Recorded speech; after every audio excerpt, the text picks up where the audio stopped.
Awareness, the final frontier. This is Awareness Explorers.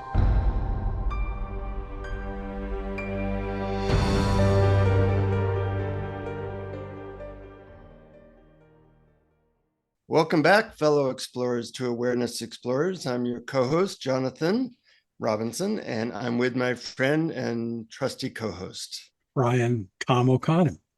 And we have a guest today, Walter Dennison, that Brian will introduce, because between us, we know Walter really well. I know him 0%, and Brian knows him well. So together we have 100% knowing of Walter.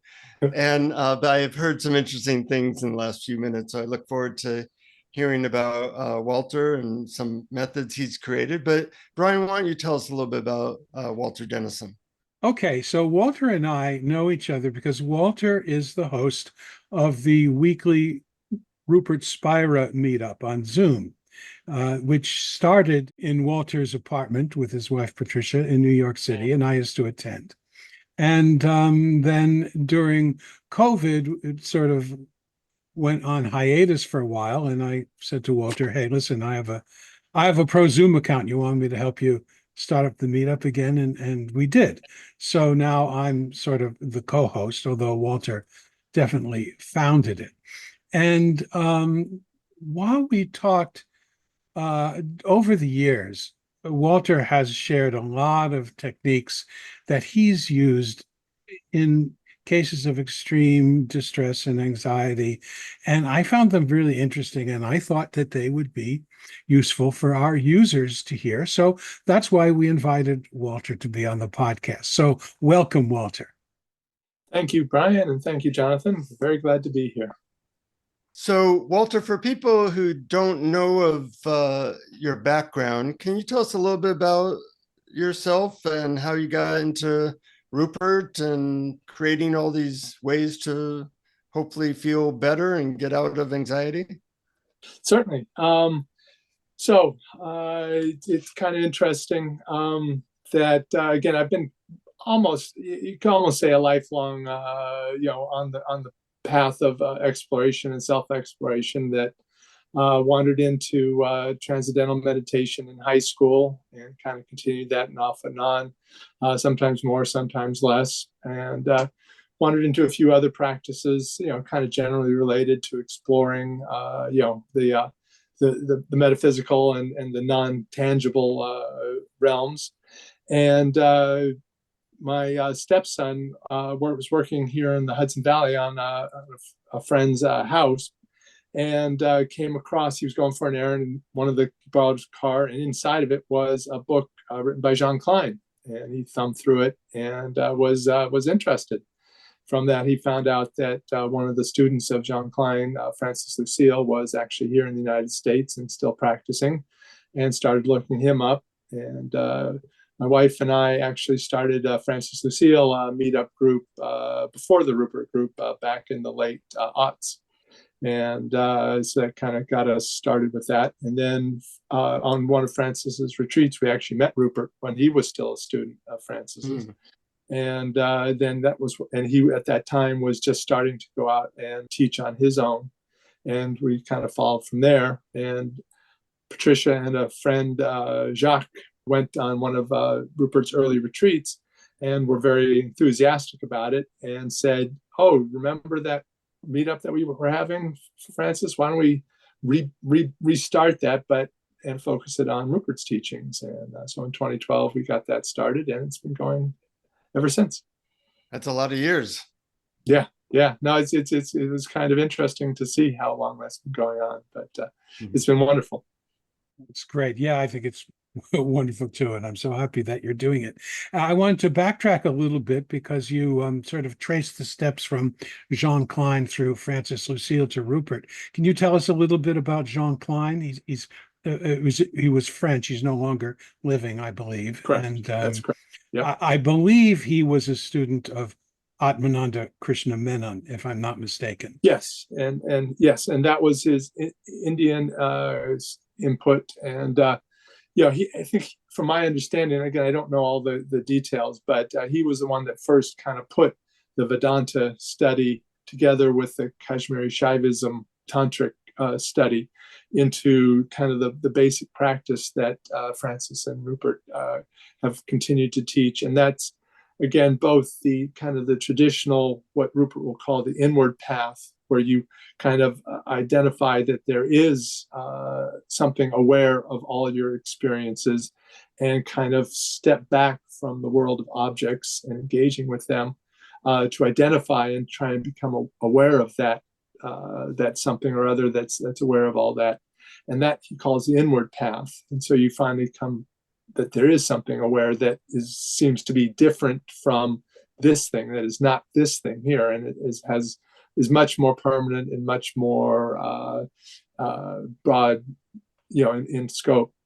But then using the Kashmiri Shaivism and the tantric approach to come back and reintegrate that understanding, to understand that which I essentially am is that which all the objects that I perceive and all the other beings that I perceive are essentially are and created from.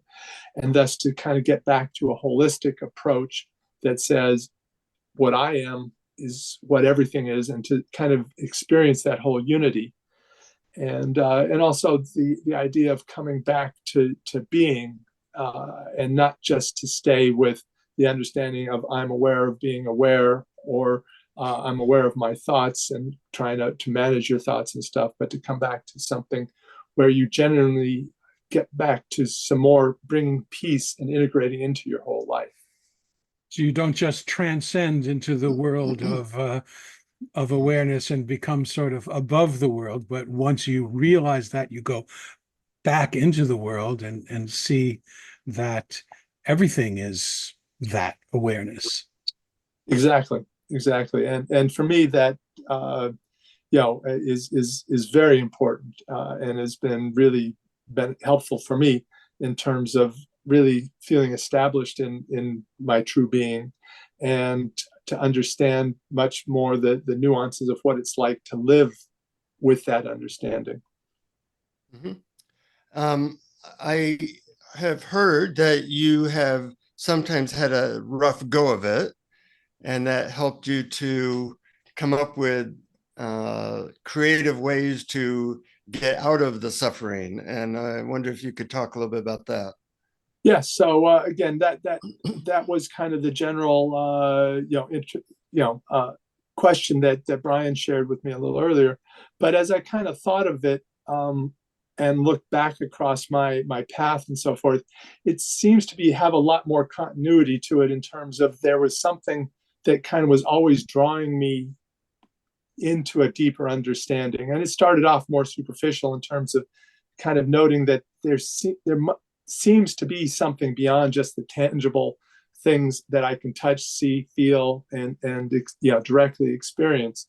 And that may have been why I got into transcendental meditation so long ago, was just that kind of deep intuition. And definitely as crises came up, as they come up in all our lives, that continued to help motivate me to look more broadly and more deeply through the years, and to kind of, and it's also kind of a consistent thing that as the need arose, new techniques and new practices and new teachings would come into my experience.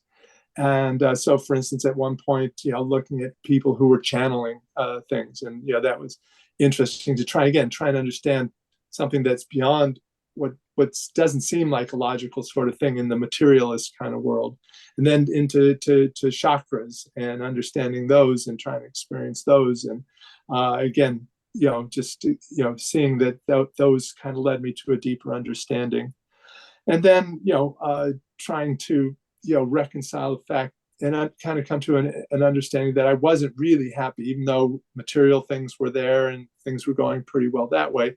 There were times when I felt a deep dissatisfaction, or became more aware of my suffering, and again started looking more broadly and more deeply and stuff. And then major life crises like the divorce and stuff like that pushed it even further. And then when I met my second wife, Patricia, she helped introduce me to some more structured studies. And that was the New York School of Practical Philosophy, which was a very Vedanta-oriented, but other teachings as well. And that attended that for a while. And again, that was helpful to get some more specific stuff. And again, I think what Brian in particular was referring to was in the last 5 to 7 years, again, it's been actually a lifelong habit of waking up in the middle of the night. And that's just, I contribute it more actually to biology than anything else. And in fact, I've heard that in the Middle Ages, people regularly would get up in the middle of the night, chat with each other for a couple hours, and then go back to sleep and get up again. And so I think I'm very much of that biology. And but, especially as work was there, you want to be rested for the next day. So instead of turning on a television or reading a book or chatting with a neighbor, I would just sit and relax and try and, hopefully get relaxed again to go back to sleep. But during that period of time is when I started, and that's also, again, and not coincidentally, it's all part of a whole, that I started getting from Rupert's teachings the idea that, of the body. And that's one of the great things that also Jean Klein brought about, was the fact that the misunderstanding that this is a separate being is not just a mental misunderstanding, but that misunderstanding is also incorporated into the body. And Francis and Rupert have gone as far to say that it's 10% intellectual understanding and 90% physical. And for me, that was an interesting thing to understand, that kind of partly explains why when you leave a retreat or you leave a inspirational video or an inspirational book, you feel sucked right back into the day-to-day. I'm an object, I'm dealing with objects, I'm going to die, I'm worried about things. And so this nighttime exploration kind of broadened and started exploring the body more, or it actually kind of just came to me. And so what I would do is, is during that period of time, and again, this was very regularly, many times a week for years on end. And as I tried to do the relaxation, I would come across contractions, energy things. And after a while, and Rupert also, taught to try and engage these things, to bring them towards your attention rather than pushing them away. As again, they're oftentimes unpleasant feelings, or they're linked to unpleasant stories in your mind and stuff. So the idea of welcoming them and bringing them closer to my attention kind of merged with my actual nighttime experience. And so when I would come across some energy and so forth, I would bring it to my attention, and kind of in my mind, I like Rupert's term, feeling imagination. I would kind of use my feeling imagination to imagine going to the center of that energy. And in doing that, I started experiencing all sorts of intense emotions, sometimes anger, sometimes sadness, sometimes shame, sometimes sorrow, all different emotions that we have. And again, looking around the room, I could see that there wasn't any direct cause from that. And, in my recent couple of days, there was nothing to account for it. So the idea that these had somehow been sequestered in the body over the years, and the notion that I use, and I've heard other people kind of talk about it, that it's almost like a defense mechanism, that when you encounter an overwhelming situation, the human being is kind of designed to take the overwhelming emotions and hide them somewhere in the body so that you can deal with survival in the moment or getting on with things. Well, I'm a former psychotherapist. I haven't renewed my license for a while, but in trauma work, I do work with MDMA and trauma work a lot. They have you do this type of thing where you're focusing on a constriction and getting to the center of it, and often then will take you back to an earlier time when you were traumatized. And I think what's going on is that your body is trying to properly digest an experience that was not digested at that time. Yes. And it's interesting because recently I went through a pretty intense crisis with a career thing, and was having probably the hardest time I've had in maybe 20 years for about a month. And I would do this practice and get into the body and get into the constriction. And then things from when I was 4 and 5 years old would show up, and I would kind of get to experience that again, hopefully to complete it in a way. And externally, the things change, so I'm feeling better now. But internally, doing that practice seemed to lessen the constriction and help me to once again get back to more of a peaceful place. So it sounds like you've been through this whole experience quite a bit. Yes, yes, and very similar to that. And again, hearing this from different people, that's why I kind of, again, it's just my own model. I like to build models from my experience to help me understand it better. It's not essential to the treatment of it, but that this may be a common human biological or psychological kind of thing. But it's not just psychological, because for me, it's an experience in the body, not just in the mind. Yeah. And at kind of at Rupert's suggestion from his teachings and stuff, to try and not necessarily require a story to go along with it, to just be able to stick with the raw emotion. So just sitting there in the middle of the night to just be angry and gnashing your teeth and clenching your hands and just experiencing this intense anger or this intense sadness and tears falling and stuff like that, but to not necessarily have to engage with the story, and just wherever it was, however it came from, that the kind of this feeling exploration would unearth it, would discover it, and I would sense it and bring it to the attention and stuff. So that was, and that for me kind of made it a little bit simpler in terms of not trying to have to associate it with something, just experience. And for me, that brought great benefit over time, again, slowly, little bit by little bit, to find relief.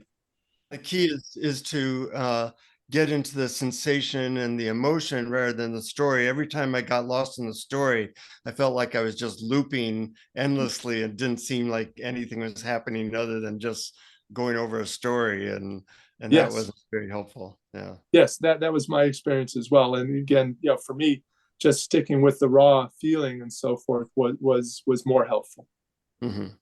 Yeah, and I love your description of it. When you were young and you had a feeling that you couldn't handle, you hid it away, and you hid it away in the body, and it remained hidden there. I think that's such a great model. But I was under the impression, mistakenly, that these emotions were what woke you up in the middle of the night. But it was your biology. You said you woke you up in the middle of the night, and you did the practice of relaxing, turning your attention to the sensations in the body, looking for constrictions or tightnesses and seeing if you can let them go, and that they kind of opened up connection to hidden emotions that then would rise into the surface. And that's pretty brave. So I was wondering if you could, for anyone who might be scared to do that, give some tips that might help. Certainly, no, glad to. And I try and support people that we engage with in our group, but in other places, to be brave and to try and face it, because again, we're not taught anywhere how to deal with again, in general, especially as males, we're taught to be essentially disassociate ourselves from any kind of feeling and to just tough it out and to use your mental things and whatever to get through things. So to deal with feelings and to bring them and so forth is kind of counterintuitive in our culture, in the way our culture is set up and the way where things are reinforced. That kind of along at the same time, that there would be times when I would get, not as extreme a number, but I had a number of panic attacks and so forth. And that was just when I was reading Eckhart Tolle and understanding I just love his description of the pain body. And I came to recognize that in my experience as well. And to go through the panic attack and kind of link that to the idea of the pain body and just understand that which the panic attack thinks is going to die is actually the pain body and not this. And to kind of have that to go through a panic attack and just be brave enough to face it to go through the experience of feeling like you're going to die, but then you don't. And then to take that same experience into this nighttime exploration of sometimes these very intense feelings, to kind of say, oh, well, if that didn't kill me, maybe this won't either. And to just throw myself into it. And, just, again, sometimes these things are very intense because they were, again, thinking over our lives, we can think of intense experiences where there was extreme shame or anger or fear and things like that, to jump into that.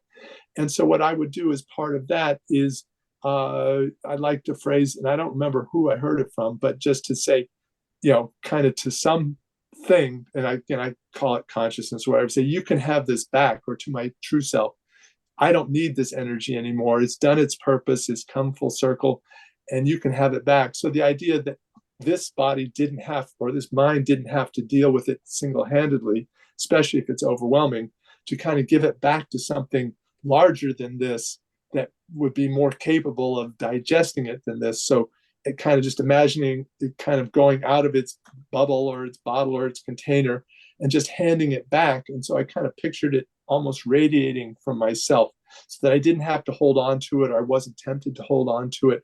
And so it could be almost as intense as it wanted to, and just to let it be that intense. And again, between the experience with the panic attacks and this kind of handing off, be able to handle this very intense, or be able to go forward into this intense emotion all the way until it dissipated.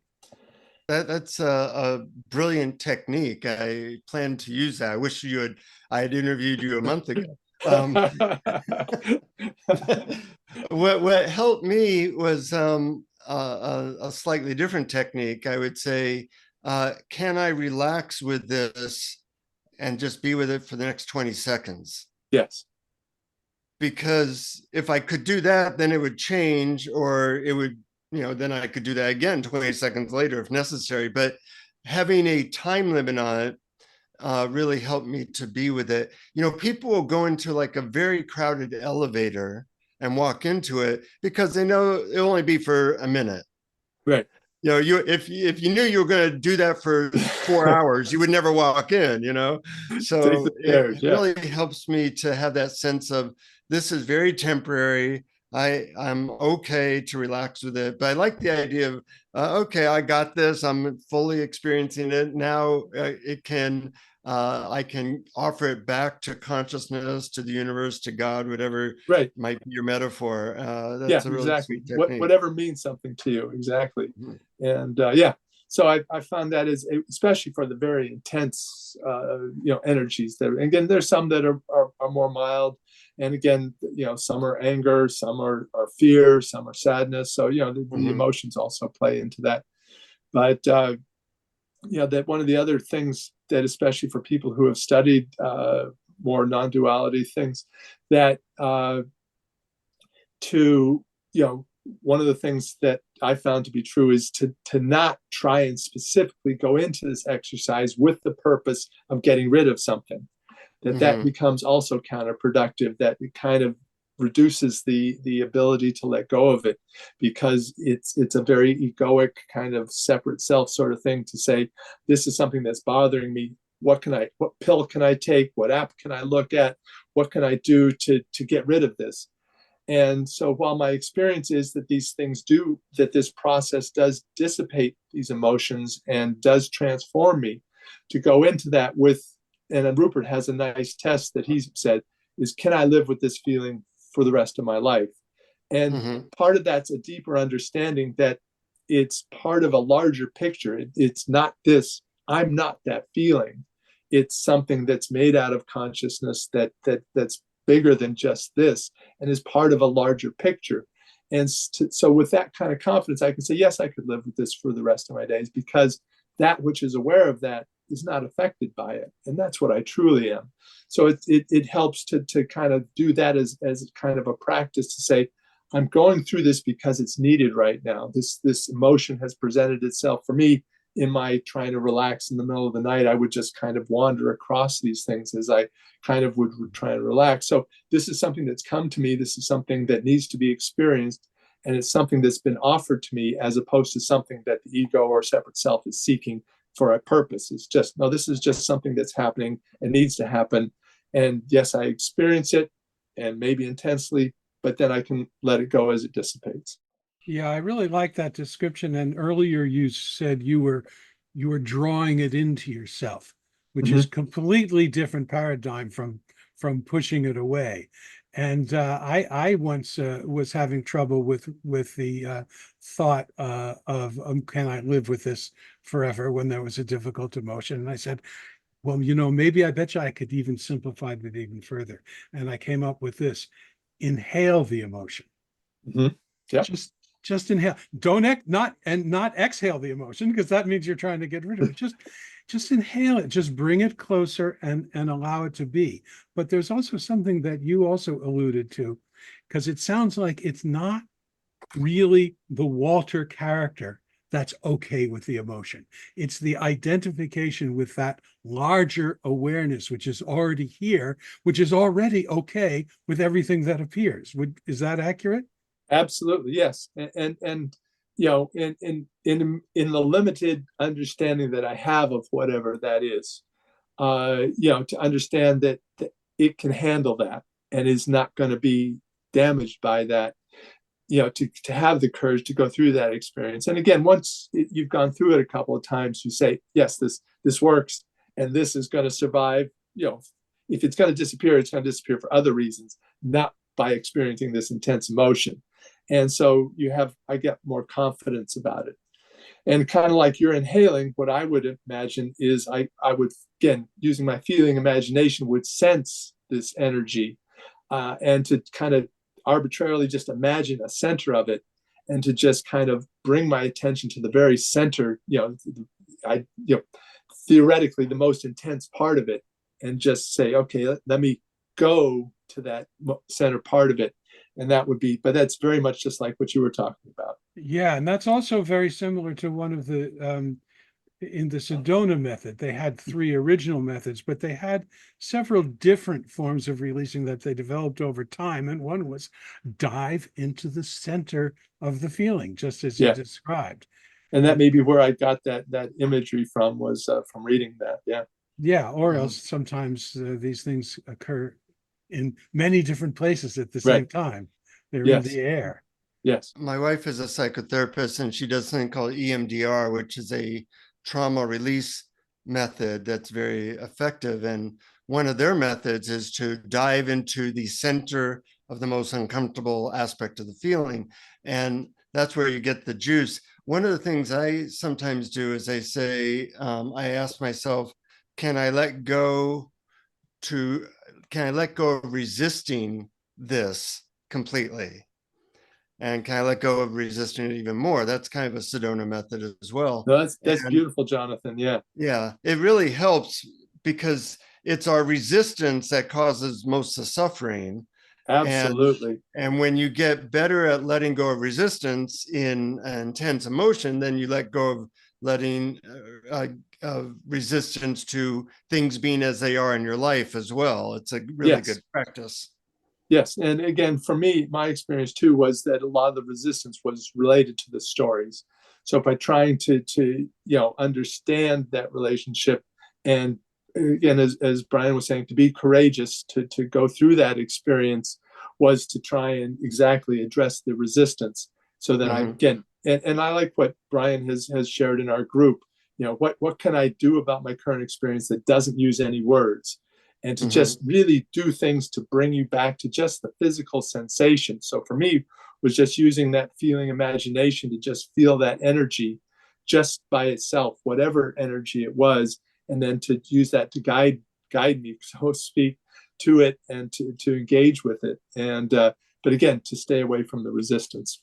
Yeah. And that letting go of resistance can be almost like a mantra throughout your day, because there's always a little, Adyashanti said this in one of the retreats I went to with him. He said, there's always some resistance you're doing, unless you're fully enlightened in that moment. So, somebody will be talking to me, and there's a little bit of resistance, like, gee, I wish they'd get over with that sentence, or I wish they would say this instead of that, just little stuff. Or I wish that, that sound in the background wasn't there. And just being aware, can I let go of that resistance, is a way to be more fully here and present, and not the suffering that we normally have that's pushing against reality. Oh yeah, I completely understand what you're saying, and I've used it to in many situations, exactly as you described, especially these annoying things that we encounter in our experience, and and over time doing that practice, I think, as you're kind of hinting at, helps you bring it into more and more parts of your life, and especially in dealing with, again, with colleagues at work, and with people that you encounter, and people at parties and stuff, to be open that way, to kind of, regardless of, instead of saying, oh, I'm going to pigeonhole this person and they're that kind of person, which kind of to me is an instant setting up of resistance, is intended to approach them with an open heart and an open mind, and just listen to them, and talk to them, and what I try and do is use that to find a common area of experience or something, or just to listen to their experience and see what they have to say.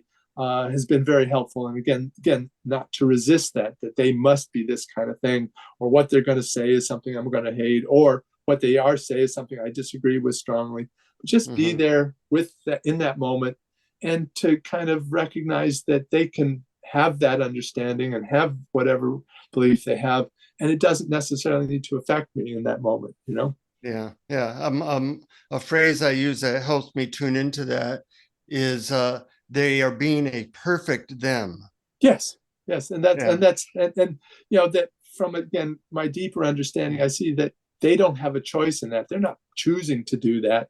That's their path, and they've got their conditioning and circumstances have guided them to that moment, very much as I've been guided to this moment and to the moments that we're talking about, and to not blame anybody for it, to just say, this is what's happening. This is the way it is, and this is the way it's supposed to be. But again, having that deeper connection makes me less fearful of engaging with it.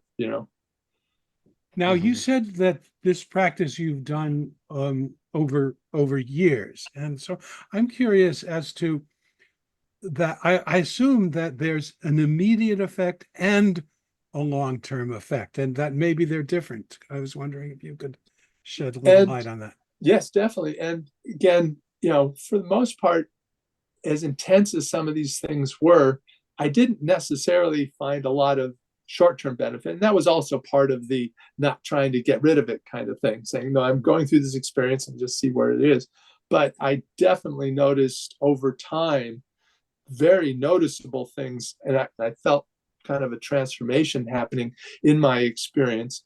And that was something that I had not heard of anywhere else or anything, but what I call a great clarity, that over those years, that things just started getting clearer and clearer to me, both in terms of engaging with challenges that come into my experience, but also in very, kind of coming to a personal understanding of things that I'd heard Francis say, or Rupert say, or Klein say, that I'd heard them say, and it was intellectually, okay, I hear what they're saying, but to come to a direct experience of that there was just that clarity where all of a sudden one day I would say, oh, that's what they were talking about. That's what Rupert was saying. I got it. I get it now. I'm experiencing that.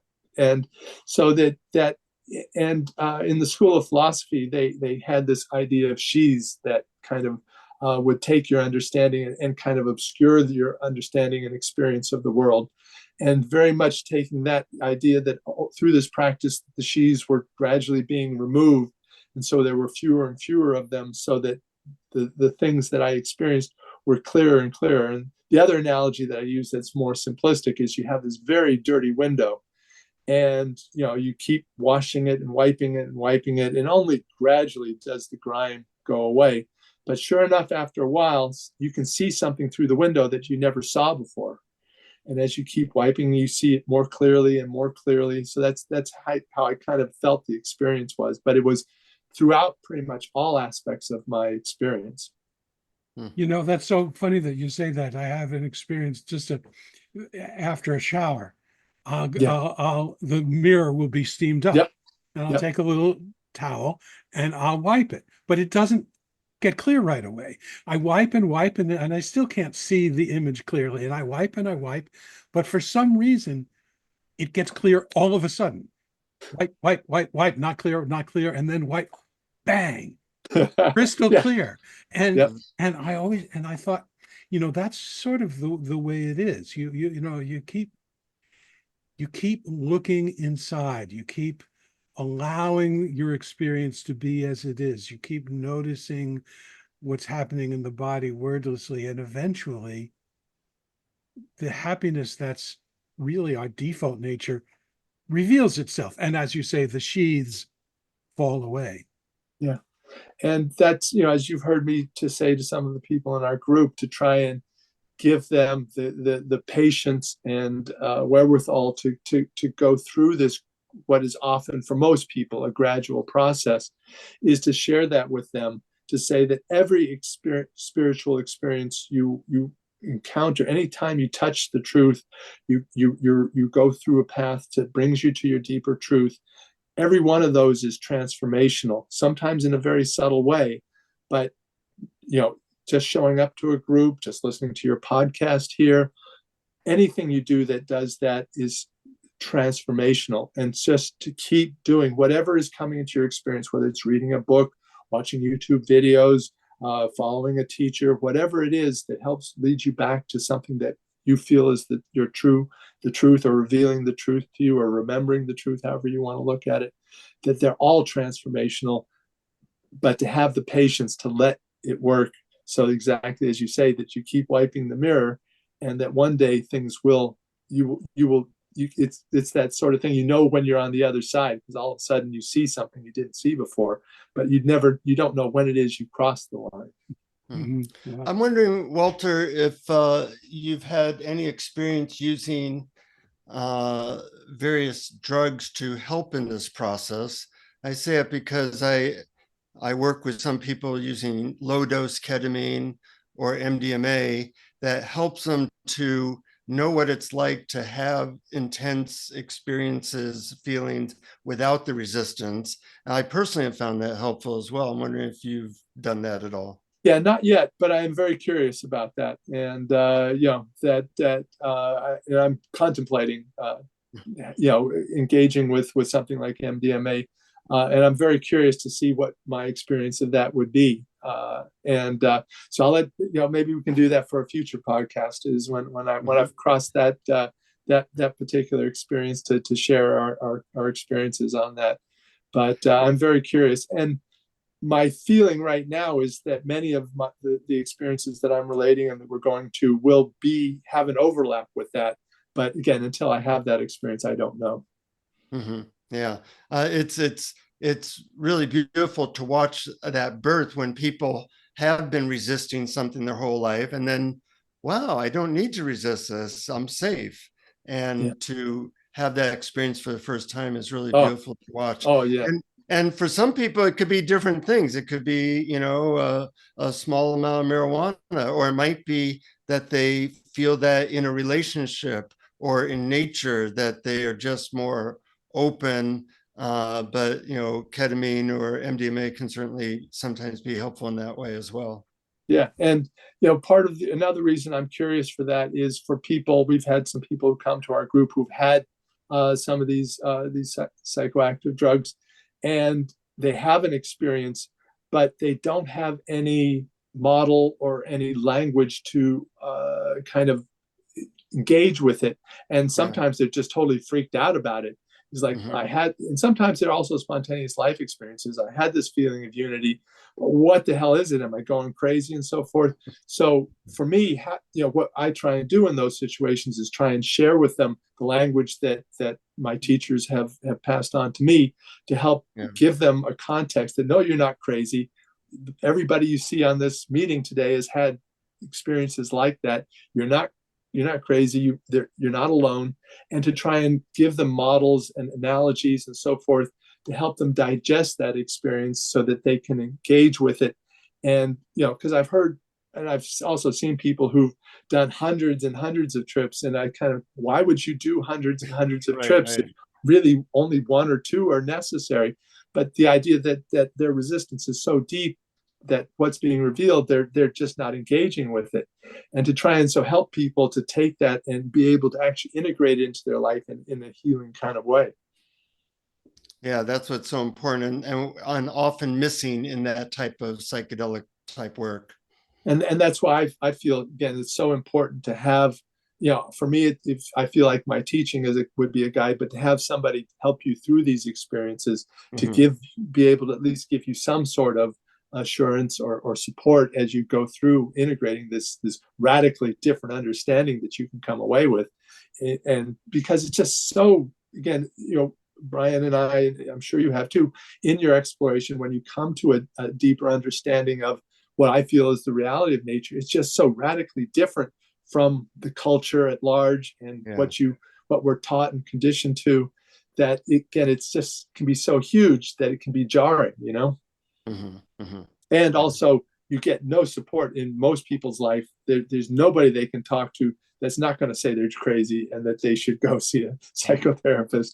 And well, luckily, there's this good podcast called Awareness Explorers that can support people along those exactly, and that's so. Don't underestimate the importance of that at all.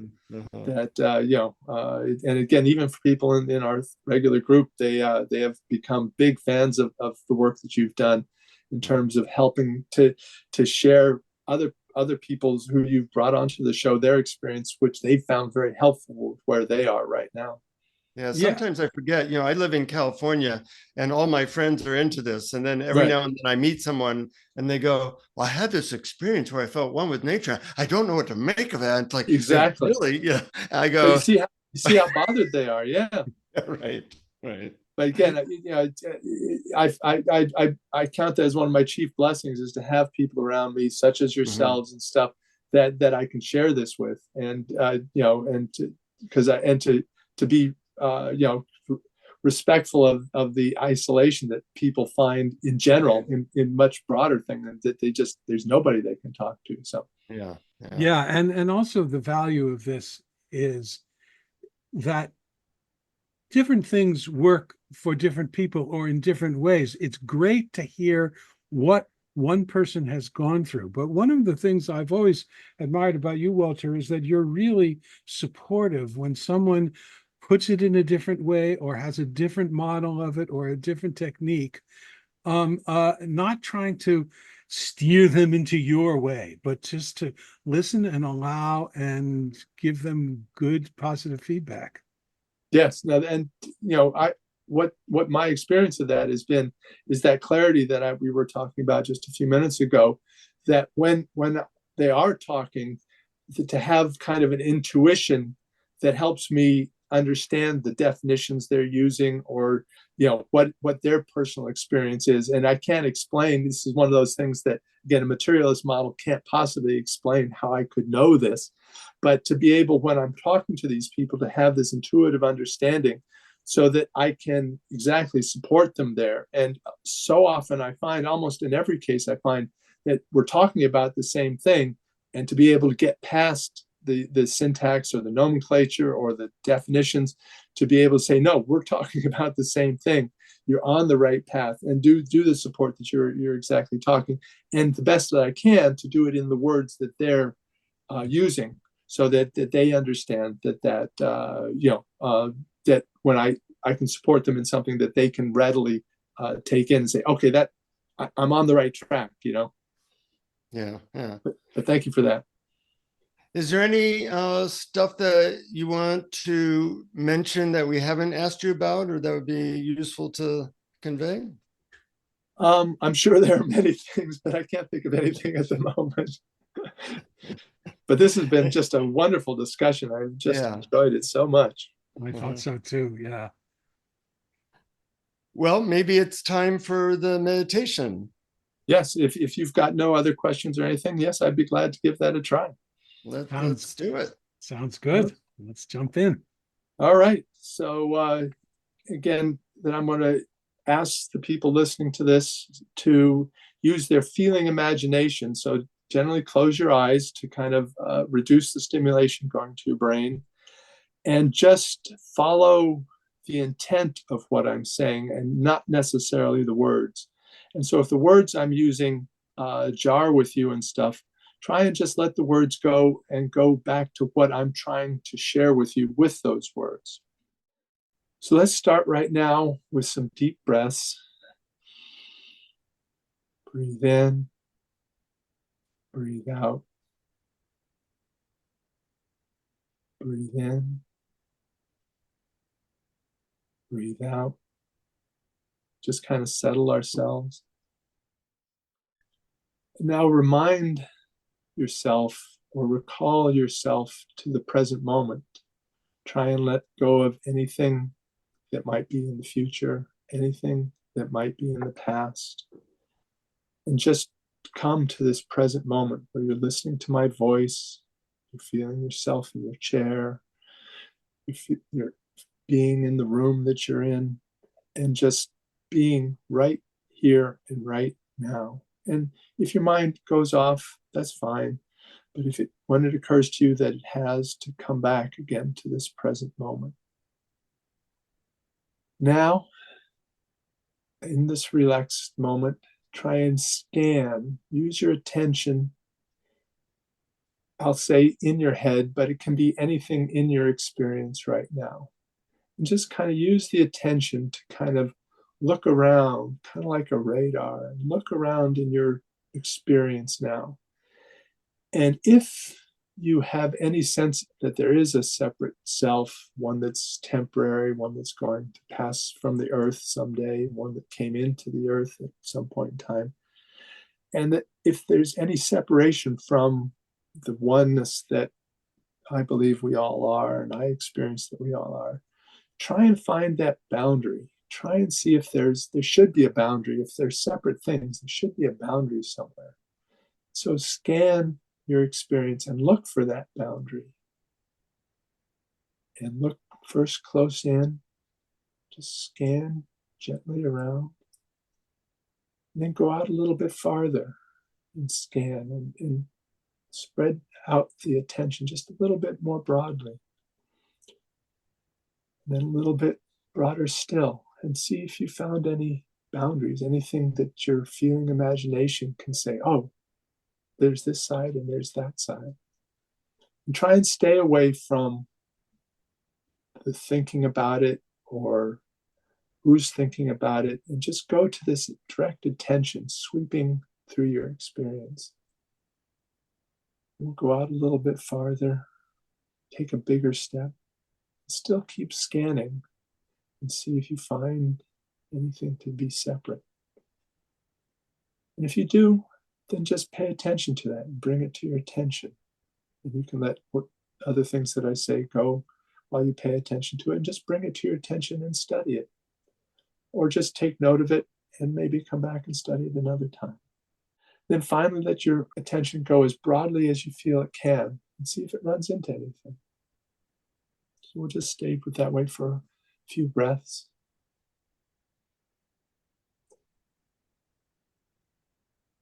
And this can be in all directions. Go out as broadly as you can.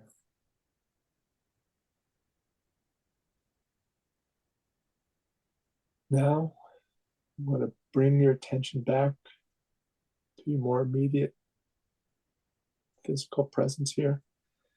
And use that same feeling imagination now to turn it more directly to your body. And any part of your body is fine.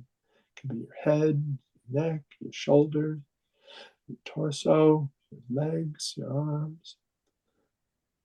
And as you go through, use that same attention you used before to explore it.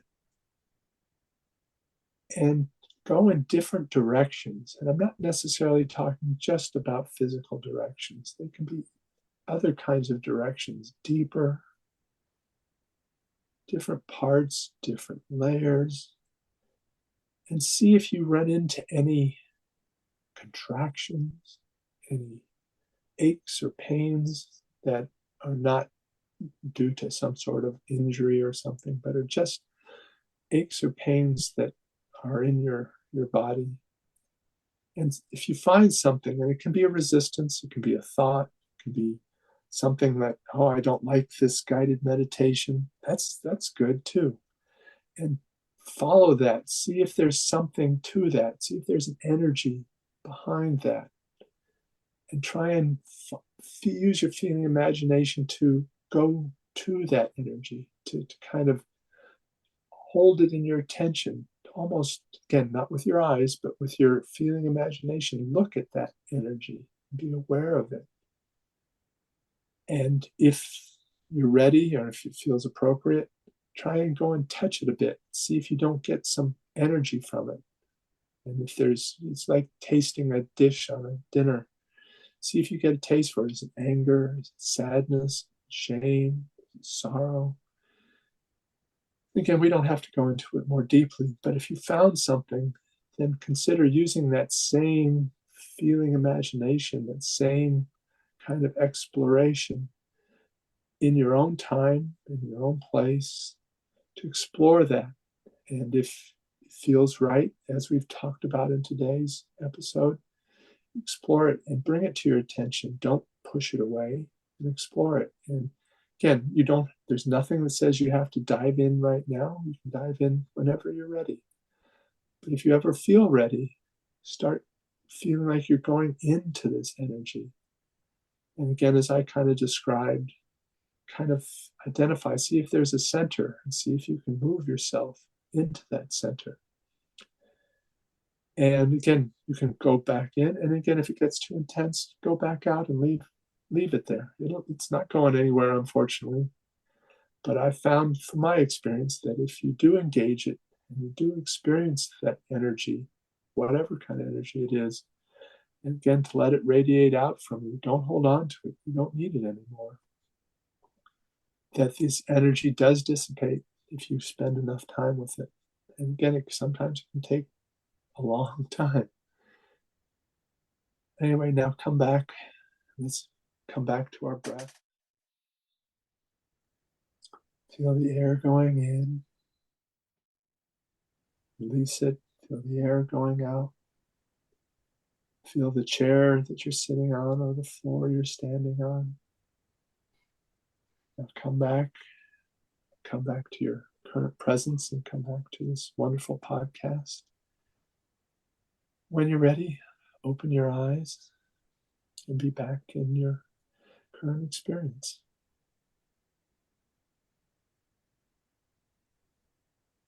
I found that very useful, Walter. Great. Yeah, especially the giving it back to reality, consciousness, whatever is a step I haven't done before, and I really appreciate that part of it too. Good. Well, that's one of my great joys, both for myself, but in our group, where I see that where something that somebody says is absolutely appropriate for somebody where they are, and that kind of sharing. Even though I believe fundamentally that every path is unique, none of our two paths are the same, but there are pieces where somebody else's path can inform yours and your exploration of your path, and I think that's just one of the great joys of what we do in terms of trying to share our understanding with people. Yes, Definitely. I totally agree, and I'm so grateful that that you shared yours, and I'm so happy that we get to share it with our listeners. So, thank you so much, Walter, for this. It's wonderful. It's just been my great pleasure, Brian and Jonathan. And again, I so admire the work that you do, and I'm so supportive of it, and I think it's just wonderful.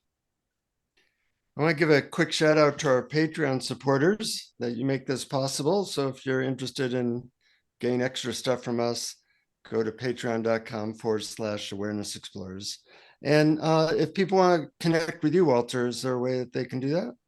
Yes, I'm on Meetup, and just look for Rupert Spira NYC, even though we're not really centered in New York City anymore, but that's an easy way to find it. Or again, there's only a couple things on Meetup with Rupert Spira, and you can connect with.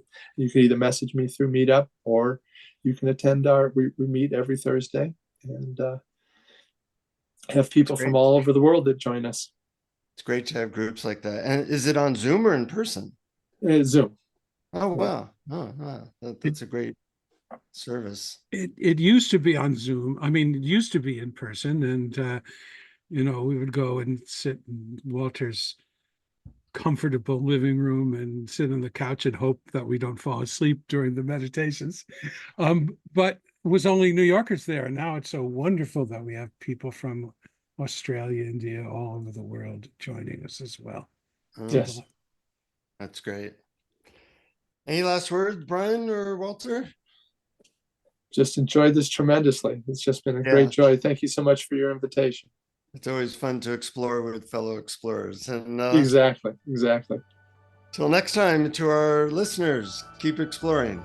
Keep exploring. Thank you for listening to Awareness Explorers. To learn more, you can check out our website at awarenessexplorers.com. Please subscribe to our podcast on your favorite podcast app. We'd love it if you would post a review.